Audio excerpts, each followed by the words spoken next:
Hi everyone, welcome back to the Nedbank studio.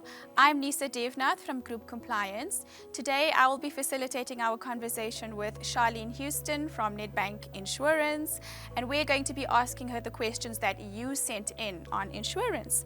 Welcome Charlene, it's great to have you here today. Thank you so much. I'm going to jump right into the questions. So one of the most important questions we want to know is what is the most important thing to know when you are submitting an insurance claim? The most important thing, I think, for anyone to know is to ensure your policy is up to date and that you provide all required documents and information as soon as possible. This will get your claim assessed and processed quickly and as fairly as possible. All right, and how would we avoid delays? Because I mean, it is frustrating when you've put in an insurance claim and now you're waiting for the payout. What advice do you have for us to avoid delays in this respect? Now, I hear you about that frustration, but delays are usually created by missing any incorrect documents or any information really. So make sure you submit everything to your insurer and to that claims department as soon as possible when you have a claim. And also, if it's a life policy, make sure you send us your beneficiary or make sure that beneficiary is actually loaded on your policy. And I know sometimes we take a while to update our beneficiaries or we haven't decided as yet, but what would happen if I don't nominate a beneficiary on my life policy or even my funeral policy?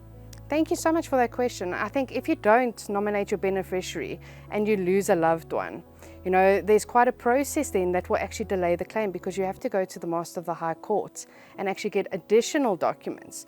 And that also means that it could possibly be paid to an estate then, creating even longer delays. So make sure you update your policy and make sure everything is actually up to date on that. That sounds like quite a stressful procedure, so I will make sure that everything is up to date on my policies.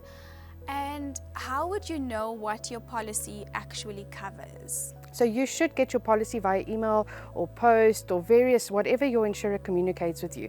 Read your policy schedule, go through those terms and conditions. And if you're still not sure, make sure you just phone your insurer and they will take you through it step by step. Yeah, that is something that I'm bad at doing, is actually reading all my policies. What is the best way to make sure that your insurance works for you? So treat your insurance like a health check. You make sure everything's updated, make sure everything's in order. If you're going through any life changes, new baby, new car, new house, make sure all of that is covered. You don't want to be caught with anything not covered. Thank you for that useful information.